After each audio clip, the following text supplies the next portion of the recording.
పాపం మా రెడ్డెమ్మ తన మనసులో చాలా బాధని పెట్టుకుని ఉండాది. మా రెడ్డెమ్మ భర్త నిండు నూరేళ్లు చక్కగా కాపురం చేసుకోవాలని నేను మనస్ఫూర్తిగా కోరుకుంటా ఉండాను.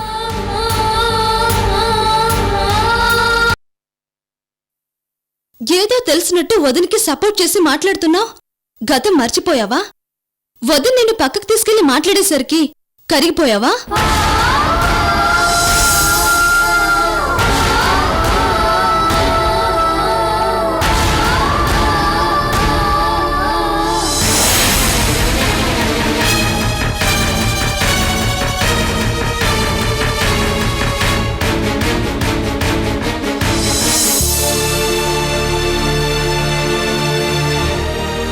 సారీ అమ్మా, అనవసరంగా ఏదో మాట్లాడి మీ మనసును బాధ పెట్టాను. ఏమీ లేదమ్మా, ముందు మన బిడ్డను మనం తెచ్చుకుంటే తర్వాత వదిన ఎలాగని తెచ్చుకోవచ్చనే ఉద్దేశంతోనే చెప్పాను.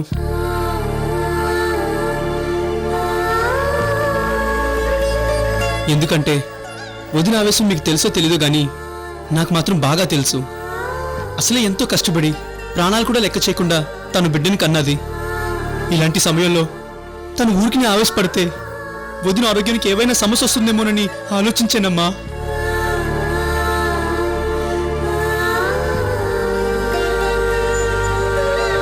వదిన మన ఇంటికి ఎప్పుడైనా రావచ్చు, కానీ వదిన ఆరోగ్యం మనకు ముఖ్యం అమ్మా. వదిన లేకుండా అన్నయ్య ఉండగలడా?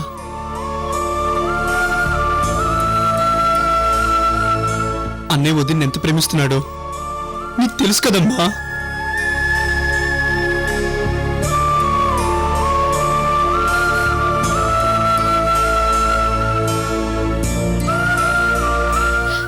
ఒరే ధనుష్, అనవసరంగా నీ మీద చేయి చేసుకున్నందుకు నన్ను క్షమించరా. అమ్మా, అమ్మ కొట్టే దెబ్బలు శిక్షించడానికే కానీ క్షమించడానికి కాదమ్మా.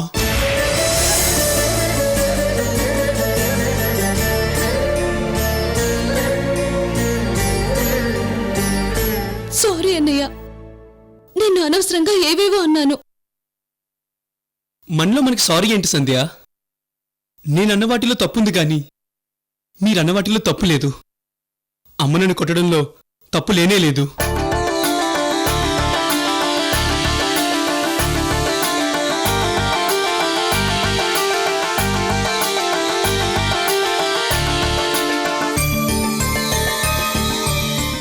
అమ్మా, రారమణయ్యా, నీకోసమే ఎదురు చూస్తున్నాం.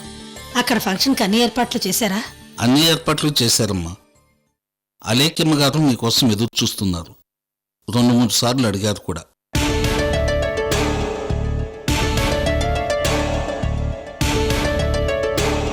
తెలుసు రమణయ్య, మా కోడలు ముఖ్యంగా మా కోసమే ఎదురు చూస్తుందని. కానీ ఇప్పుడు మేము అక్కడికి వచ్చే పరిస్థితుల్లో లేవు. ధనుష్,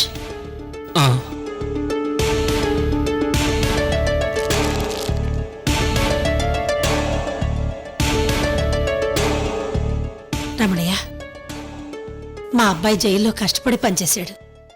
వాడికి వచ్చిన డబ్బులతో ఈ గిఫ్ట్ కొన్నాం. ఇది ఎలాగైనా మా మనవడికి చేరేటట్టు చెయ్యి రమణయ్య.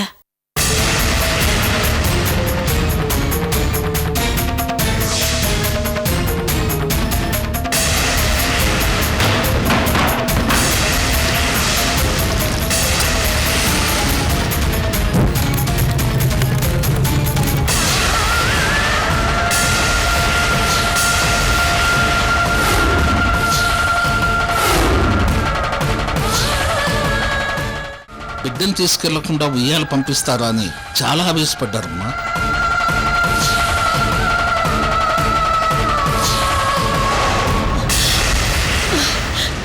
అయ్యో, నా కొడుకు రాత్రింతా కష్టపడి నా మనవడి కోసం ఉయ్యాలు చేస్తే దాన్ని తగలబెట్టడానికి ఆ లేఖకి మనసేలా వచ్చింది?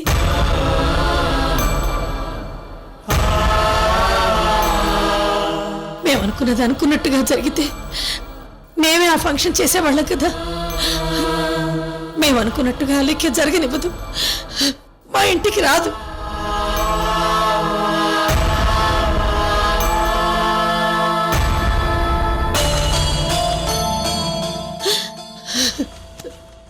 అమ్మా ఊరుకో అమ్మా, ఊరుకో. అమ్మా, అన్నయ్య తయారు చేసిన ఉయ్యాల కాల్చేసిందేమో గాని అన్నయ్య తన కొడుకు మీద పెంచుకున్న ప్రేమని కాల్చలేదు కదమ్మా. ఆ ఉయ్యాలను తయారు చేయడం వెనక అన్నయ్యకు తన కొడుకు మీదున్న ప్రేమను వదిన గ్రహించుంటే ఈ పని చేసేది కాదు. అమ్మా, మీరు కొన్న గిఫ్ట్ ఈ రోజు కాకపోయినా రేపైనా మీ మనవడికి అందజేయచ్చు, కానీ ఇప్పుడు తీసుకెళ్లకుండా ఉండటమే మంచిది. కరెక్టే రమణయ్య.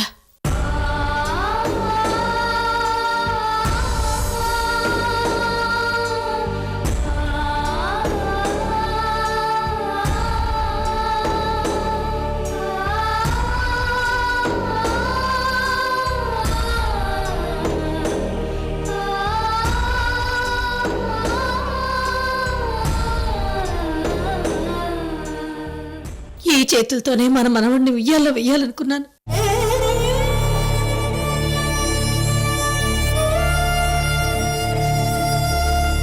మన మనవడు ఉయ్యాల్లో ఊగుతుంటే చూసి మురిసిపోవాలనుకున్నాను.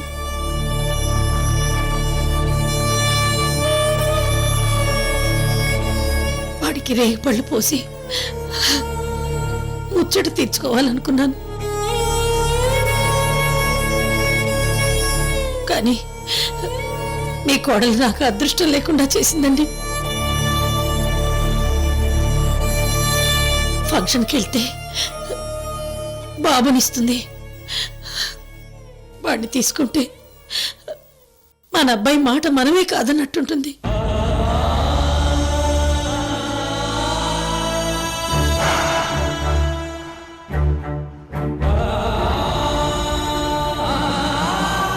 ఏం పర్వాలేదండి, ఒక్కొక్కసారి కొన్ని ముచ్చట్లు తీర్చుకోలేం.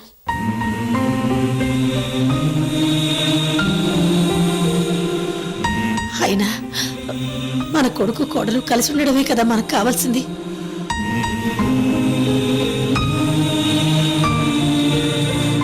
అందుకోసం మేము ఏదైనా చేస్తాం. అవసరమైతే మా మనసును కూడా చంపుకుంటాం.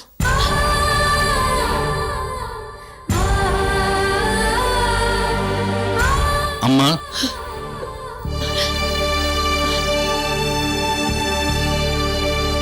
మీరేమీ బాధపడకండి అమ్మా, మీకు తప్పకుండా మంచి రోజులు వస్తాయి. మరి నేను వస్తానమ్మా.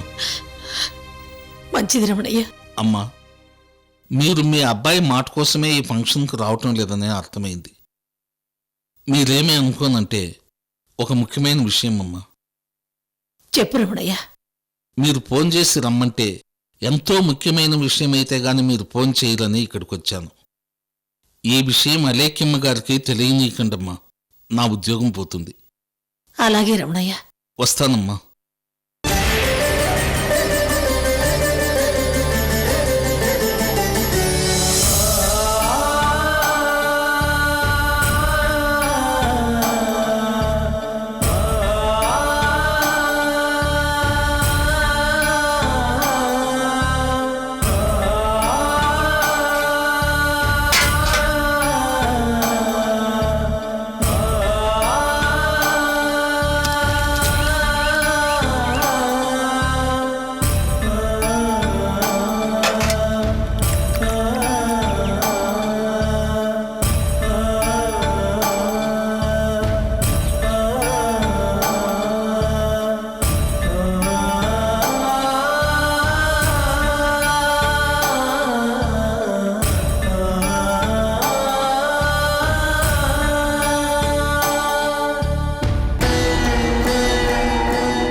ఏమండి, పిల్లలు ఫోన్ చేశారండి.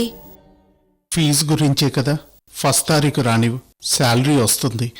నా ఫ్రెండ్స్ని కూడా కొంచెం డబ్బులు అప్పడిగాను, అది ఇది కలిపి మొత్తం పంపేద్దాం. మనం పంపక్కర్లేదండి. ఏ?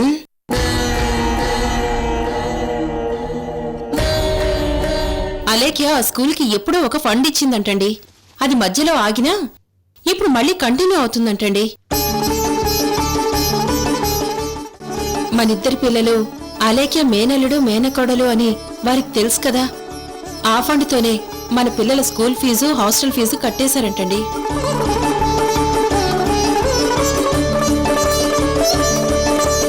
వాళ్ళ మేనత్త తనకి తెలియకుండానే వాళ్ళకి సహాయం చేస్తుందన్నమాట. అలాగే అలేఖ్యకి తెలియకుండా మీరక్కడ ఉద్యోగం చేయడం లేదా?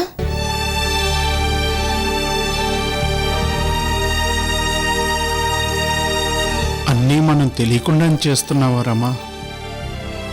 అలేఖ్యకు తెలియకుండా ఆస్తి మొత్తం రాయించేసుకుని ద్రోహం చేశాము. ఇప్పుడు అలేఖ్యకు తెలియకుండానే అలేఖ్య దగ్గర నేను పనిచేస్తున్నాను. ఆ రోజు ఆ పని చేయకుండా ఉండుంటే ఈ రోజు మనకి ఈ కర్మ పట్టుండేదే కాదు.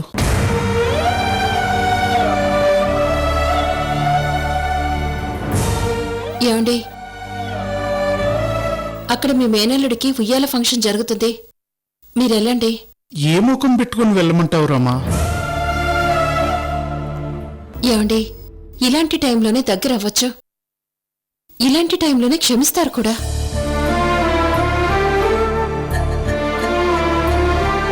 అందులో అక్కడున్న బంధువులంతా తోడబుట్టిన వాళ్ళని కలపాలని చూస్తారండి.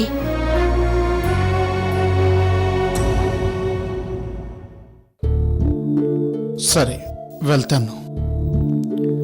మేనల్లుడికి ఏం తీసుకెళ్తారు? మన దగ్గర ఏమున్నాయి రమా?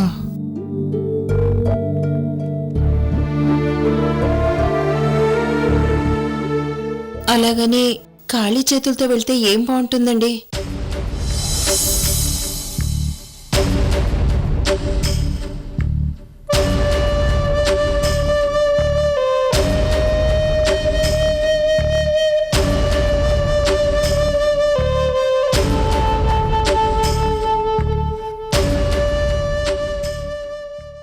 ఏమండి,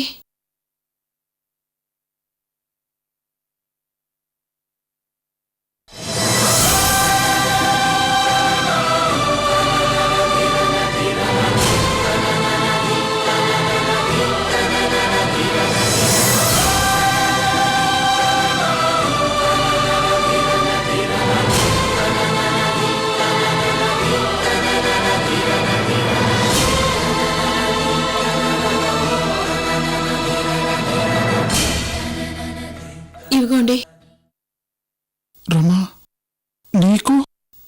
ఏం పర్లేదండి, 25 రూపాయలు పెడితే రోల్డ్ గోల్డ్ వస్తాయి, అవి పెట్టుకుంటాను. ఇవి పట్టుకెళ్ళి బంగారు షాప్లో ఇచ్చి పిల్లోడికి ఉంగరం తీసుకెళ్ళండి.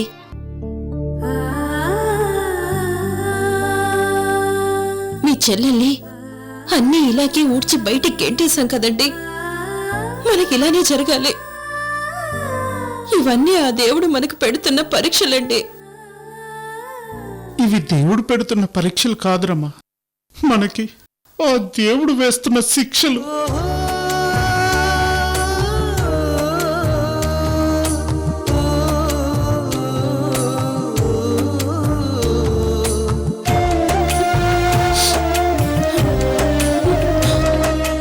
రమా, నువ్వు కూడా ఫంక్షన్కి రావచ్చు కదా? అక్కడ ఫంక్షన్కి అందరూ మంచి మంచి చీరలు కట్టుకొని వస్తారు, నాకు కట్టుకోవడానికి మంచి చీర ఎక్కడుందండి?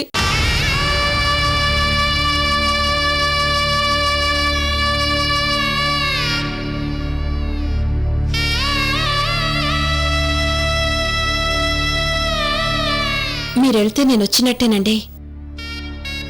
మీరు వెళ్ళి స్నానం చేసి రెడీ అవ్వండి, ఈలోపు మిగతా బటన్స్ నేను కుట్టి పెడతాను. అలాగే రమ్మా. మమతలోని మహిమలోని ఆదర్శాలే మావని, ఒకరికి ఒకరు కలిసి మెలిసి బ్రతికే లక్ష్యం మాదని.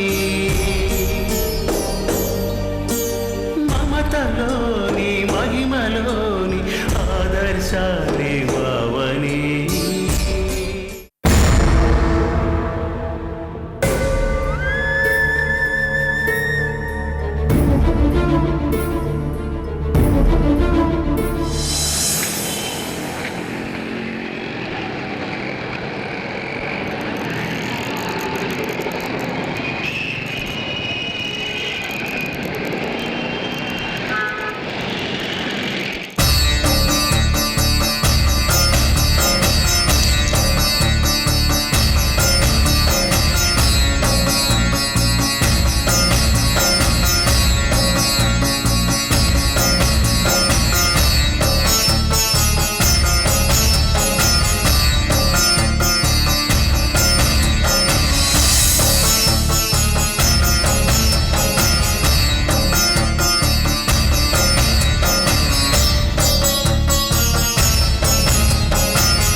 చూసారా ఉయ్యాలు ఎంత బాగా డెకరేట్ చేశారో.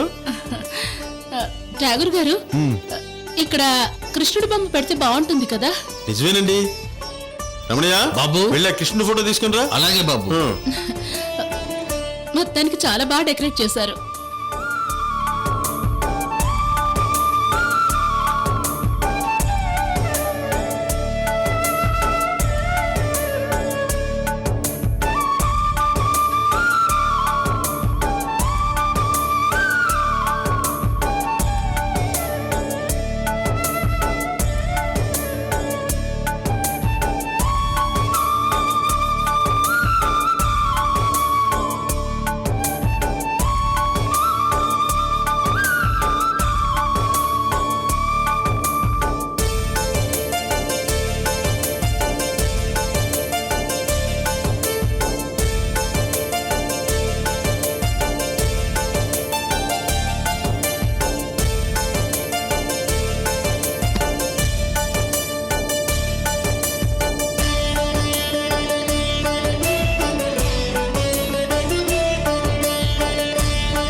బావా, ఆ క్లాత్ ఇలా తీసుకురా.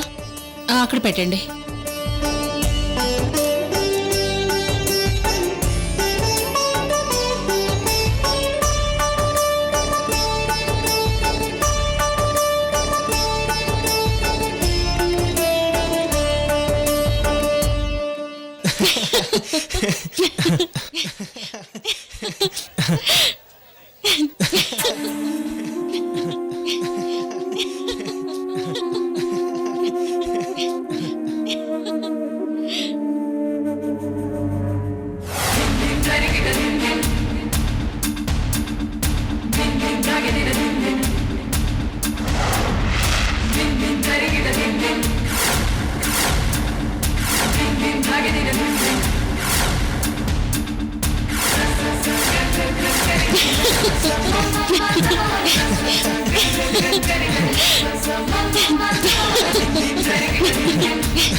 కొన పడితే నిలువున చీరేస్తాను.